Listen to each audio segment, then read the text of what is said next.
So we're going to get started. Today we're looking at matching headings questions in the reading section of the IELTS exam. And as I mentioned earlier, this can be one of the most challenging types of questions, but I hope that by the end of this lesson, you'll know everything you need to know so that you can be very successful in effectively answering this question. So when it comes to the reading section in general, the most important thing, our goal is always to identify the information we need to answer questions. And the reading section has 3 texts or 3 passages and 3 sets of questions. And your goal is to be able to answer the questions and find only the information that you need for those questions. So it's not like reading that you do in other circumstances where you seek to read for understanding and remembering what you read. You don't have to have any prior knowledge of the topics, so it's not something that you study content for. It's the skill of identifying important information that you need for answering the questions. And when it comes to matching headings, the kind of information that's most important is to identify the main idea of each paragraph, because that's what you're doing in this type of question. You're choosing the best heading or best heading that describes the main idea or topic of that paragraph. So that's what we're going to talk about today.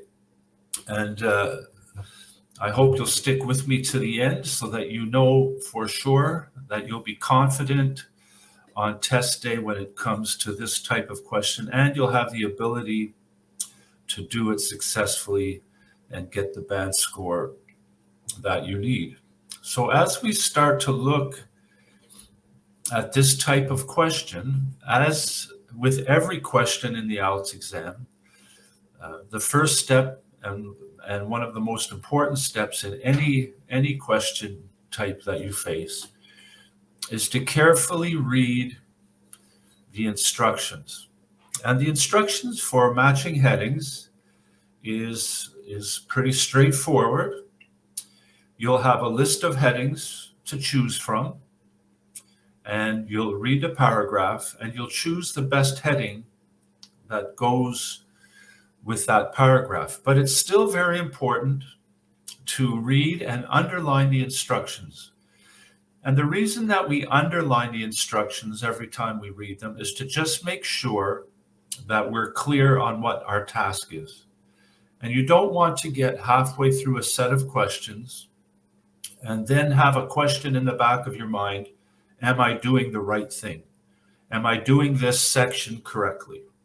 And you can eliminate that kind of distraction right off the bat by just reading the instructions, underlining them to confirm in your own mind that you have seen them clearly and know exactly the task that you're facing. Now, there's one important thing in the instructions for matching headings questions. It says write the correct number, and then it has in this case it's using Roman numerals from 1 to 8 in the right boxes. But it's very important to see that you are only asked to write the number. So if you by some chance decided to write out the whole heading instead of putting the number in the answer box, you would not get the score that you're looking for. Okay, the instructions are clearly there. Just put the number. Don't write out the heading, and it's only by putting the number will you get a point for a correct answer. So always start first of all by carefully reading the instructions. And then what we want to do is we want to look at the list of headings that we're given.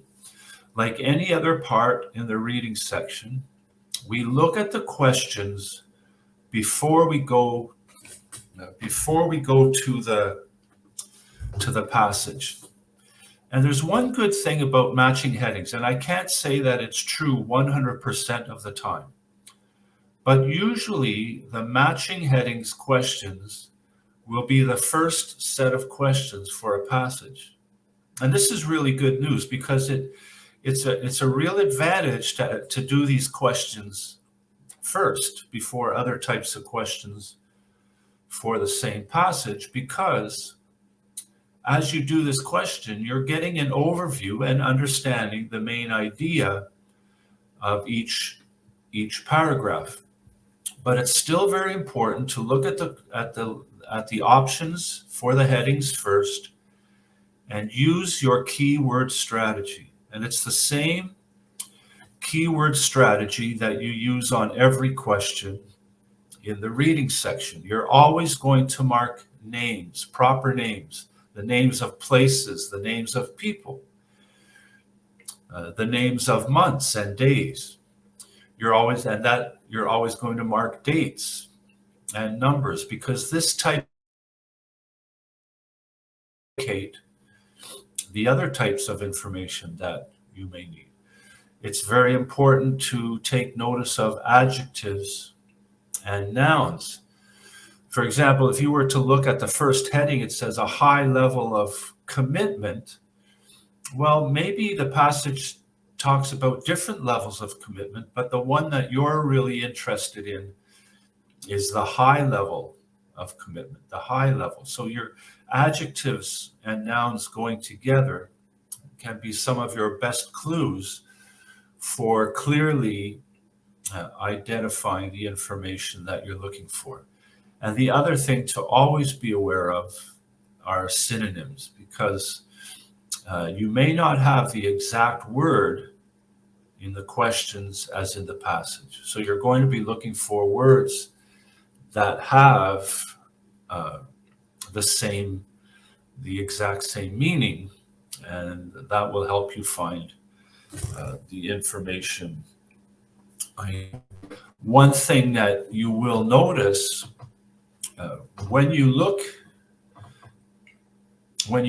at the question overall to begin with, you'll see, and it's a little small here, but we'll look at it in more detail in just a minute. The list of headings that you're given gives you nine options, but there's only 6 questions.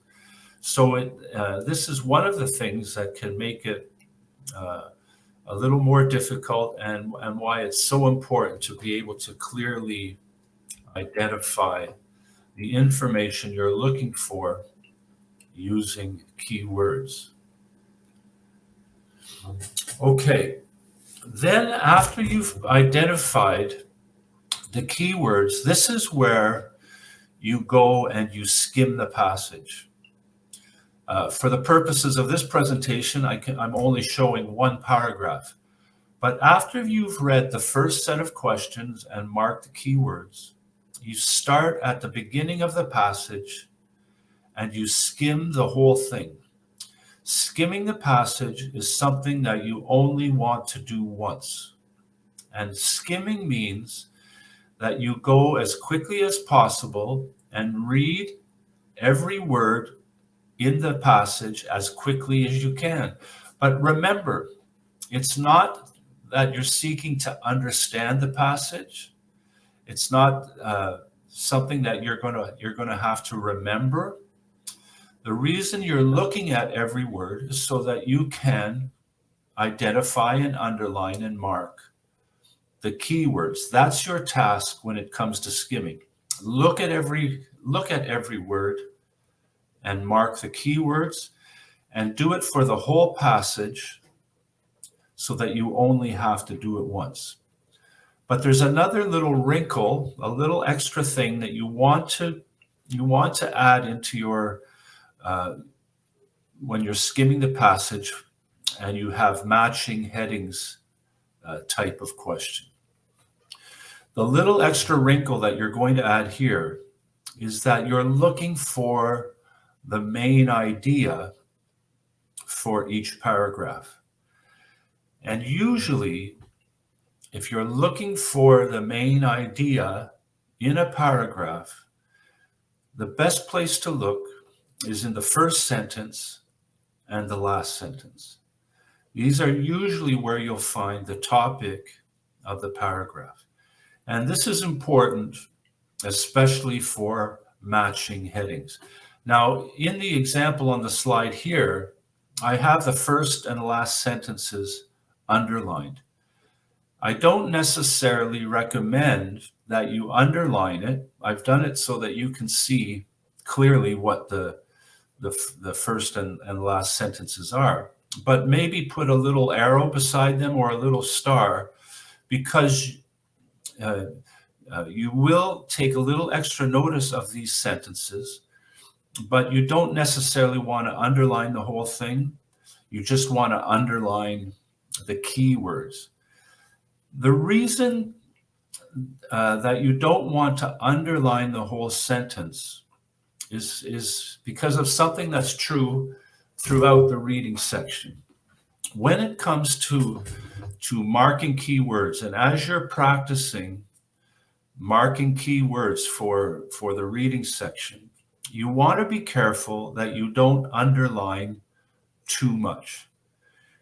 If you underline too much, you won't be able to find the specific information that you're looking for as quickly as you want to. So if you underline too much, you have too much to look at, and you won't identify the correct information as quickly as possible. On the other hand, you want to make sure that you don't underline too few words, because if you don't underline enough, you have the same problem. You won't be able to find the key information. So maybe it sounds like it's a fine line, but I can promise you, with practice, you can get to know what works best for you and what are the words and the keyword strategy that works best for you. So you'll know how many you should underline, how many words you can underline without underlining too many or too few. But with matching headings questions, the first thing we want to do is just kind of make sure we see the main idea of the paragraph. So when we look at this one, we quickly see that this paragraph is about a course for potential arson investigators, people who investigate the cause of fires to see why it was set.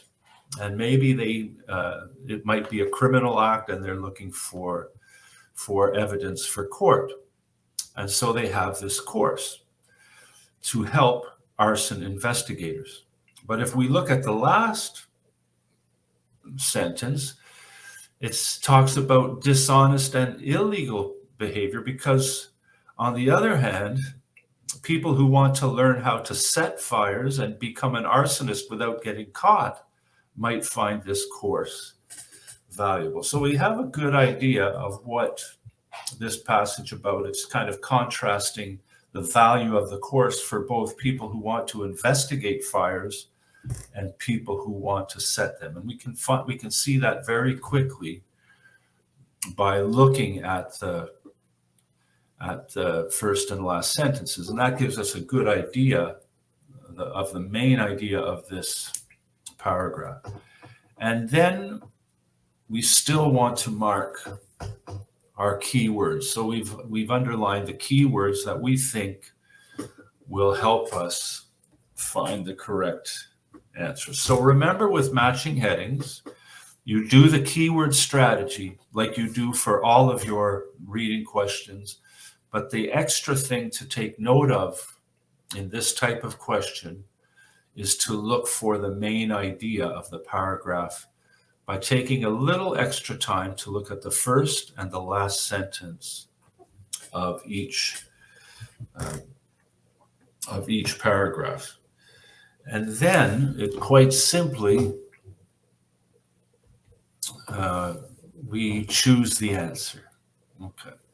And as I mentioned earlier, we have 9 options for 6 questions. So if you're following along and you want to put maybe you want to put your guess or what you think is the correct answer for I'll just remind you of the paragraph that we looked at. Okay, it's paragraph B. So we're looking for the answer for paragraph B. Just take a quick look at it again. If you think you know the answer, it's number 28, section B. Which do you think is the best answer for this question? And I'll just give you about 10 seconds to put your answer, if you're brave enough to put your answer in the comments before I show you. I'll just give you one more tip, is one thing you can do, and that this is possible in many questions on the reading section, is use the process of elimination. So for example, you have to be very careful of how long you spend on each question. And you have 1 hour to answer 40 questions. And if you just did the math, that's about 90 seconds per question. But don't forget, you have to take time to do your keyword strategy, underlining in the questions, and you have to skim the passage and mark the keywords. So that's going to take out of your time. And maybe that leaves you with an average of 1 minute for each question. If you can't find the answer that you're looking for, move on to the next question. Do not get tied up looking for too long for one question, because that may cause you to miss more questions later on. Because the way that the reading section works is you have 40 questions and you get 1 point for every correct question. So your strategy is just get as many questions correct as possible. And if you can't find a question, keep moving forward and make sure you get as many other questions correct as possible. And for a band 7, 6.5 or 7, you have to get at least 32 or 33 out of 40. So that just gives you an idea of the challenge that you're up against.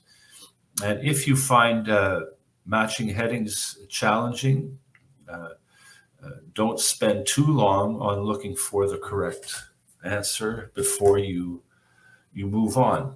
And another little strategy by process of elimination, if you can't find the heading that matches section B, move to section C. Maybe you'll get all the questions except for question B, and that means that you've decreased the odds of getting the correct answer. And what I mean is, once you've chosen 5 and you've used up 5 of those 9 headings, when you're looking for the heading for section B, when you look at it the first time, you're looking for 1 correct answer out of 8 options if you've already know the answer to section A. So you have 8 options and you're looking for 1 answer out of 8.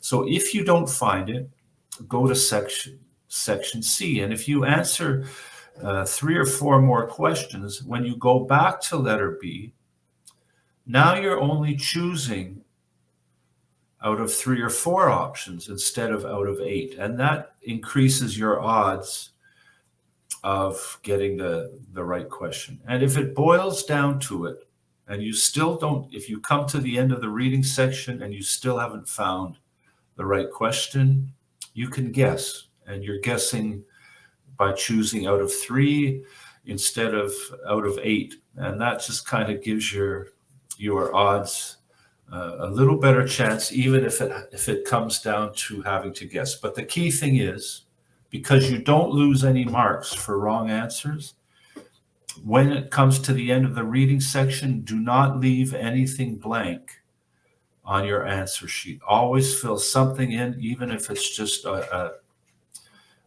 wild guess, because you never know.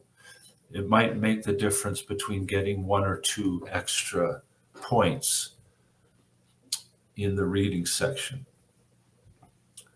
The correct answer is the last one. It's about the possibility of attracting the wrong kind of student.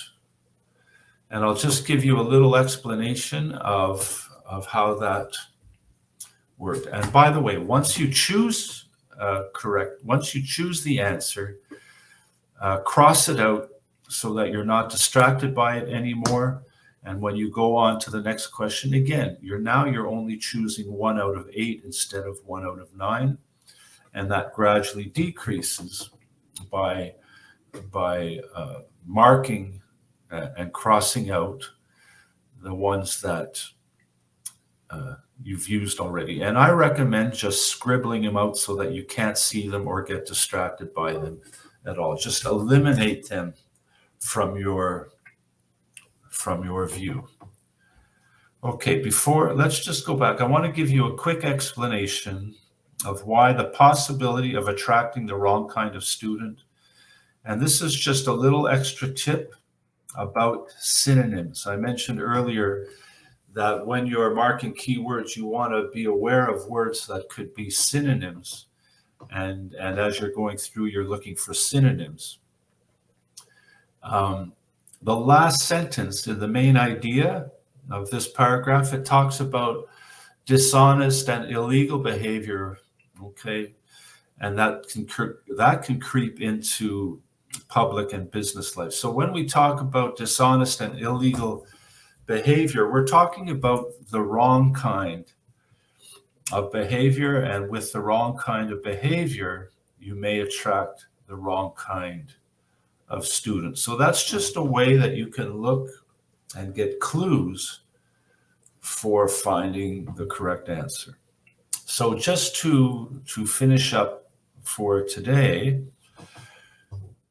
I'm going to just give you just remind you of the few final tips that I've mentioned during this lesson today.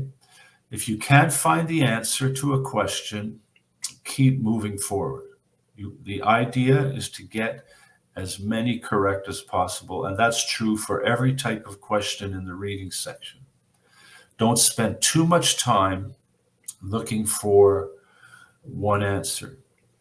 Don't spend too much time skimming a passage when you read it for the first time. You don't want to be reading for comprehension, understanding, or remembering. You're only looking for keywords, and you want to move through it as quickly as possible. As I just mentioned with the answer we just looked at, be aware of synonyms and paraphrasing, different words and different ways of saying the same thing. And remember, as well as looking for specific details and keywords with matching headings, the extra little wrinkle is to remember that you're looking for the main idea, the general idea of each paragraph. Well, I hope you found this helpful, and I really want to encourage you to take the time to practice regularly, get to know the strategy for each section and each question type on the IELTS exam. And I want to wish you all the best as you prepare.